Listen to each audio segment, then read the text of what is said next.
Alright, hey guys, we're doing another fascist open discussion with Justin here. We're going to talk about the economics first, and we're probably going to progress into the more militaristic aspects of it.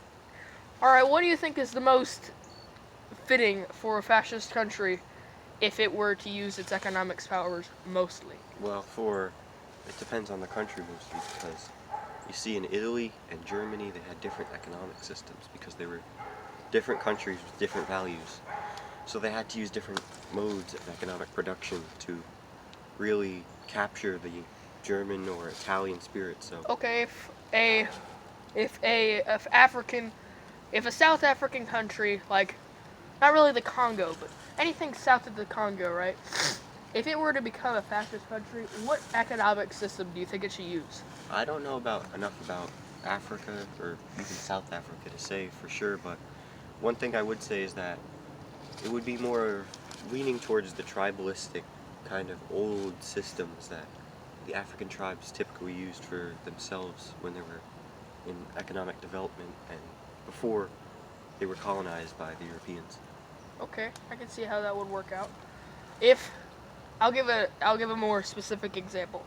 If Ethiopia were to be invaded by Italy, but stay as an Italian country, what economic system do you think it would use to better adapt to its people? Well, it would be subject to the Italian Empire, so Okay, if we had a separate economy for each country that Italy invaded during World War II, what do you think it should have for its people?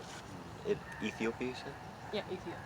Like a northern type African I country. don't know for sure about Ethiopia, but one thing I do know is that Ethiopia is heavily Orthodox Christian traditionally, so definitely the values of, Orthodox Christianity would play a role in it. Okay, do you think there will ever be a point in time where a fascist type of government will be elected into an American society? Eventually, I mean, it's bound to happen, but in the near future, maybe not. It's up to whatever we do. Do you think there could be a point in time where America is at its lowest point and there's a full-out civil war with multiple different ideologies just going at one another? Like, say conservatives and then liberals started clashing and stuff, but then sub-parts of liberalism and sub-parts of conservatism and even some third party aspects were to go out in a civil war. The more reactionary camps of conservatism would be fighting the more moderate ones. Yeah, with stuff like the CSR having their camps everywhere. Like, I could see them playing a part in the near future, but maybe not in the near future, but you can't really predict the far future because there's so many possible. I could see that happening maybe in the 2020s, maybe 2024, 2026, somewhere around then. I could see that happening just because of the progressivism in schools and such, and workplaces with liberalism, and then conservatism trying to combat that type of thing, and then third party kind of coming up. You see because Gary Johnson, whatever, the Libertarian Party candidate. Excuse me. All right, do you think libertarianism could play a part in fascism if it were? No? It's too oriented on the idea that humans are justified, their existence is justified by things that are observable in the material world, as in liberties and, a plenitude of choices, instead of more metaphysical things like God, like fulfillment through God.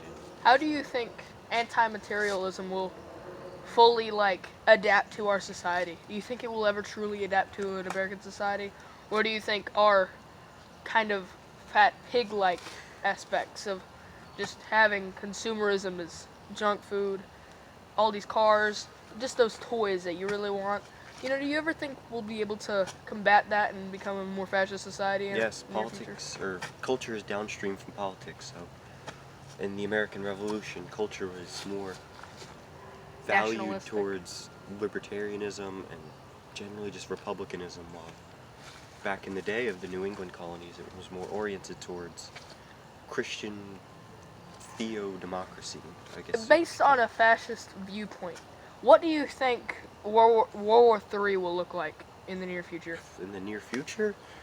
If it were to happen in the next 2040, 2040, what do you think would happen there? It's hard to say, but if things keep going at the rate that they are, then Do you think Muslim Probably. terrorists will play a big part in this? I doubt it. I think it would be a more clash between, uh, the more nationalistic and 100%. centralistic countries than the more liberal and progressive countries like Germany, and it would be a clash between countries like Germany with Merkel and Italy with like Salvini, if that's how you pronounce it. Like, come up some so just so like the camera can see you better. All right. I know you're not really thinking about it too heavily right now, but like, what right now is your favorite economic system? Anything that works for America, but if I had to take a guess, out of complete guessing, corporate syndicalism that the what is it called? The American Phalangist Party used in that they didn't come to power or even gain that much popularity. They did propose a pretty strong base for corporate syndicalism in the United States. Do you think socialism could work under the right motivations? In the right country. I can see like Russia how it wouldn't help it that much in If it modern was, times because people are a lot more lazy than when they were first in World War I when they first had that Russian Revolution, when all the communism started coming up when well, we also have to make the distinction between Marxist and materialistic socialism and third position metaphysical socialism. I'm saying like the Russian Revolution when they first integrated socialism into their country. So Marxism?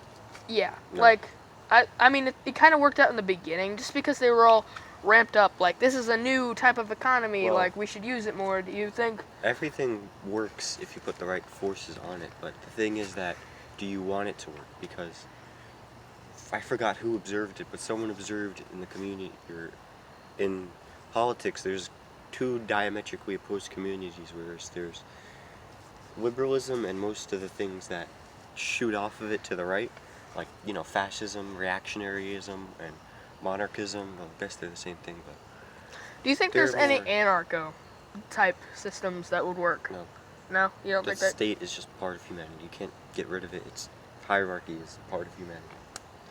Okay, do you think a third Italian army, like a third Roman Empire, kind of like how when Mussolini tried to make the second Roman Empire, do you think there can be a third Roman Empire as well? Well, that's more Italy oriented than America, but no, not really. I don't really see it happening.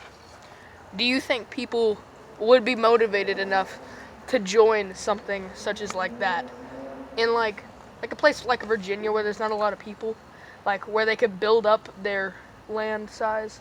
Do you think the people would be motivated to join that sort of thing? Join Roman Empire type thing?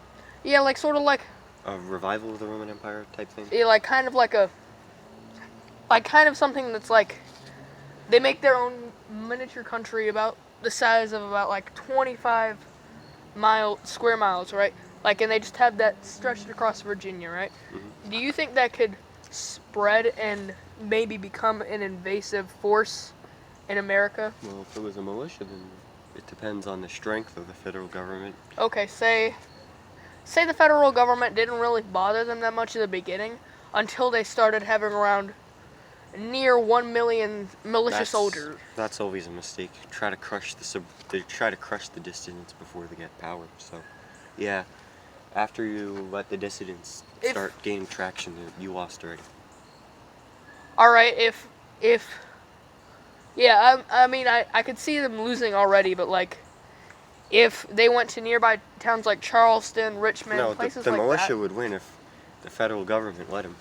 If you let the dissidents gain a bunch of traction, then you already Yeah, that's lost. a fourth of the American military because the American military has 4.2 million soldiers, I'm pretty sure, and then 2 million too, right? reserve soldiers. Yeah. But the 4 million soldiers are fighting off in Iraq, so in Afghanistan, Syria, places like that, and then the near we were 2 million people that would come and help like fight off the militiamen can't only Yeah. focus in Virginia. There would only probably be There would about also be defectors and 200,000 people, and then okay, I can see up to 500,000 people actually trying to take down this militia, but then the 1 million militiamen could easily take down any. Well, the thing Any is forces. that we learned from the French Revolution, the American Revolution, only I don't know about the French Revolution, but only a small part of the public participated in the American Revolution.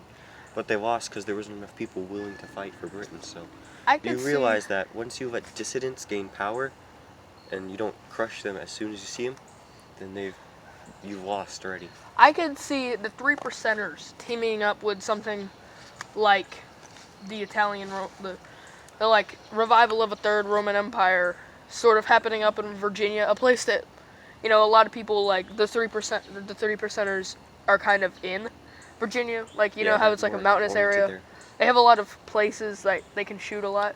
So I can see them teaming up with that Roman Empire Well, then you also have. and seeing it as like either protection or an actual team. It depends, because you also have to consider whether or not they were trying to bring the Roman Empire or the Roman Republic, because there's a big line there. The three percenters, they're averted to authority for, they're just common people. They're averted to authority, but you bring back the Roman Empire, I'm like, oh no, that's way too much authority. The Roman Okay, Republic would probably be more. if the Roman Republic started up, and then the three percenters were kind of pushed towards like a more authoritarian government, Maybe. like if they were kind of like not, I don't want to say brainwashed because that seems like a little too Yeah, I know pushy, what you mean.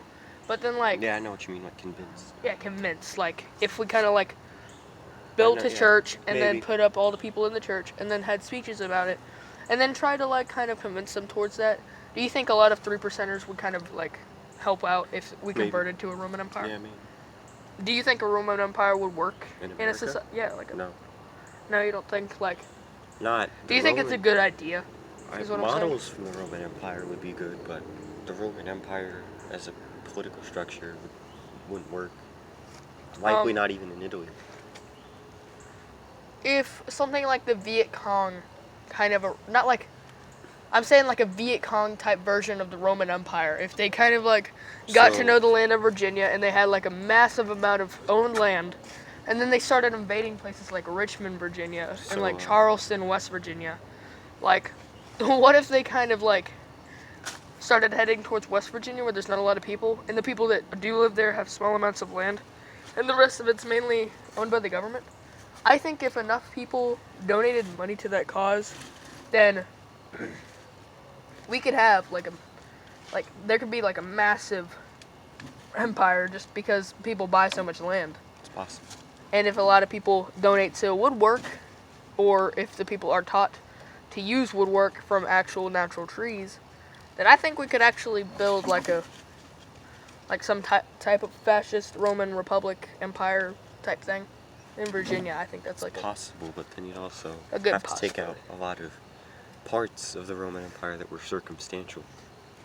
Like what? Like what do you mean? For example, West Virginia was, I don't know the exact demographic, but it's close, I think it's close to one of the whitest states in the U.S., so the Roman Empire had a model of ethnic autonomy where they'd have, they'd let, different ethnicities like the Celts and Iberians, I don't know what ethnicity exactly, but if we kind of, so, I'm not saying we need to like whites, so. kill, like this is like an alternative to multiculturalism. If we had like, so I kind of thought about this one time that your entire family could switch ethnicities if enough certain ethnicities kind of intertwined with it would like our society, not like completely wiped out, but see, like next to nothing. if like a black family, right, if they married all of the people in my family, right, and then intertwined and had mixed kids, and then those mixed kids had black, spouses, and then those people made even more black people, and then you could basically have in the kind of the near future, but not really that near of a future, you could have an only 1% white family and like a mostly 99% black family if that happened. So I'm saying it's an alternative to like I don't want to kill everyone. So it's an alternative to National Socialism where you just kill everyone. So like if we kind of whitewashed all the minority populations and kind of wiped out like racism, I think if we kind of whitewashed like all of the like minority ethnicities that kind of are like clashing with the majority, like whites and blacks, or Asians and whites, or just anyone clashing with whites, basically it's like a racist kind of thing. So it's not like a murderous. It's like a alternative to National Socialism, is what I'm saying. Well, Like, do you think that could I possibly think work? the ideal system would just be let people be, and just let them not force diversity or segregation on them. Since I'm not saying like most people, it's a bad thing if you're a minority. I'm just saying like we would be more unified if we didn't have all the minorities and different races. homogenous countries are a lot more unified, but Yeah, like a lot of African countries, since they're only like Yeah. 1% or 2% white, they're like really. All right. I think we have to wrap it up here. It's 15 minutes long. All right, guys, we're just gonna wrap it up here. I know you can't really see us. It's more of a listening audio type video. All right, we're gonna start to wrap it up. I hope I'll see you in the next video. This is a great chat with Justin here. So yeah, I'll see you in the next video. Bye, guys.